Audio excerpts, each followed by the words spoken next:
Hello guys and good day. Pagkatapos natin guys makapag toolbox meeting, syempre dinistribute na natin yung mga dapat gagawin ngayong araw ng Huwebes. At tutukan lang natin guys yung gagawin ni second engineer.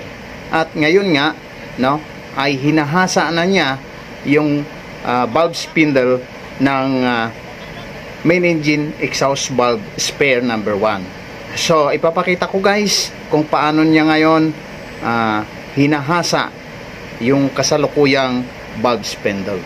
Okay guys, let's go.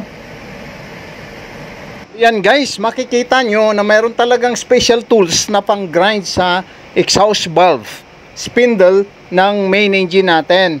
At yan guys yung machine kung saan ino-operate ngayon ni second engineer. So ganyan guys yung paghahasa niyan. Ayan.